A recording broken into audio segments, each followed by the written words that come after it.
Hi all! In this video we take a closer look at the newly reworked journey system for Conan Exiles. There's a wealth of things to explore and learn in Conan Exiles.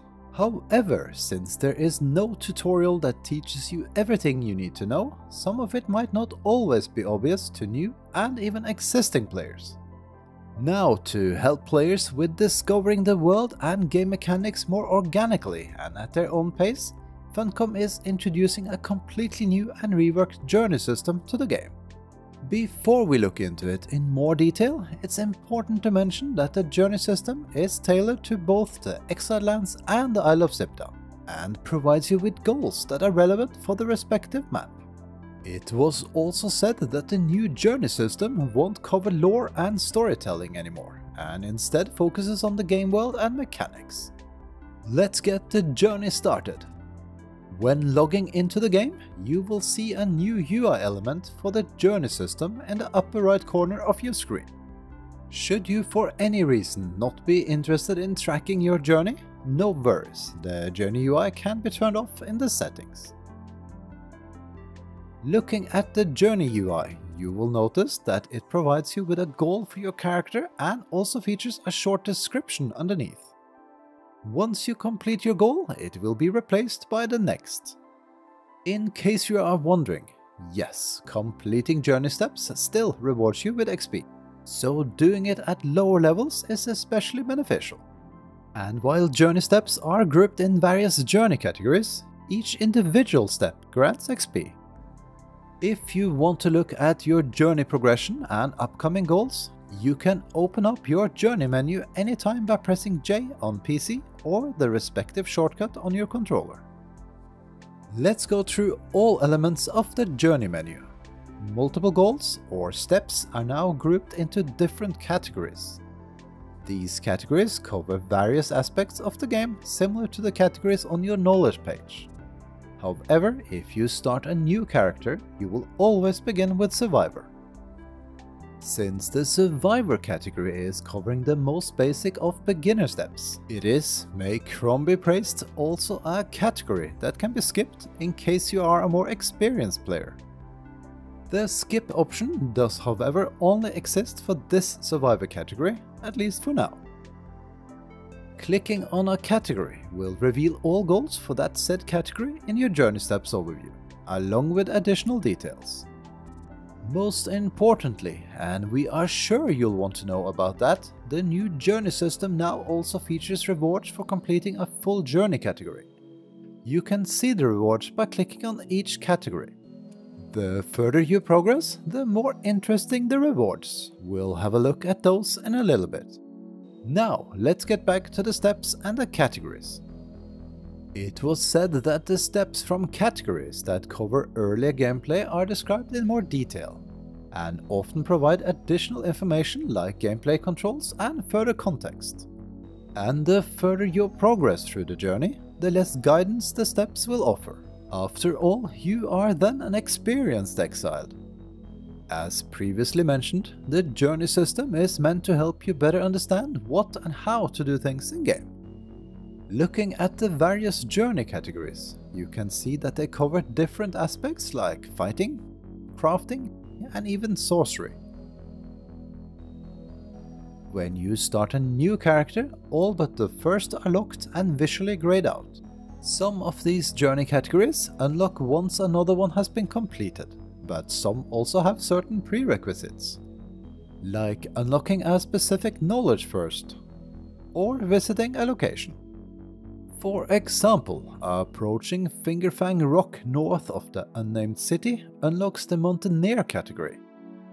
Prerequisites are usually listed next to the journey steps of a locked category.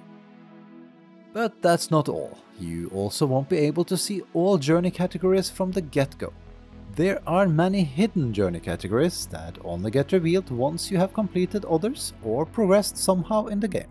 An example is the category of Mason, which is related to building. Once the Mason category is completed, a new building related category will open up and so forth. One big difference between the old and the new journey system is that the new journey system only allows you to complete steps in a linear fashion. meaning you won't unlock the 5th journey step of the, for instance, Survivor category if you haven't unlocked the 3rd step first. The same goes for any steps or categories further down the line. Just doing the steps that are, for example, listed in Sorcery before you have unlocked that category and previous steps won't tick the boxes. We're not sure if this is a good or rather annoying change, especially for players with multiple characters and repeat playthroughs.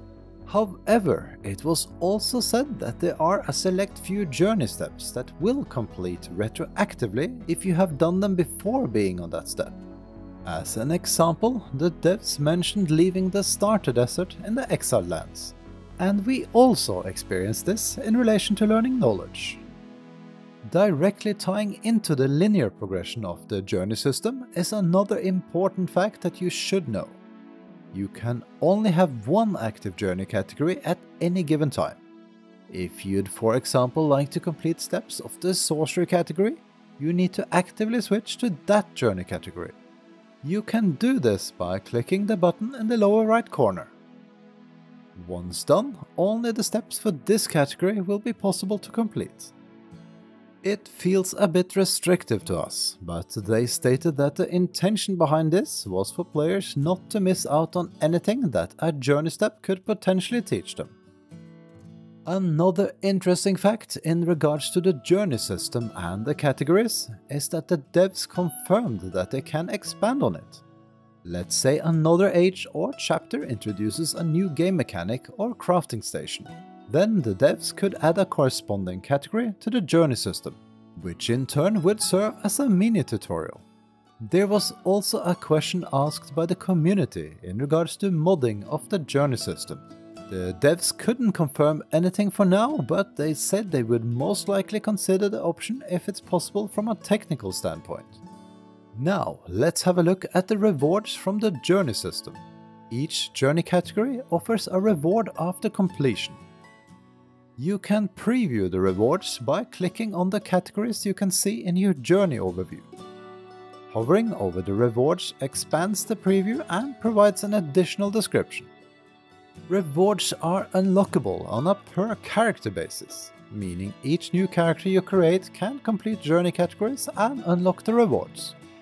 Rewards can range from supply material caches to select resources and consumables, but also dedicated workbenches, armor pieces or sets, as well as weapons.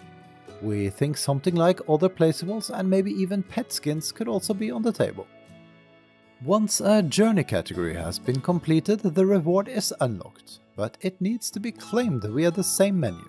We guess that's to avoid dumping rewards into your inventory that could potentially over-encumber you or accidentally be lost. Except for resources and consumables, rewards like armor, weapons and similar are learned as knowledge and are not granted as actual items.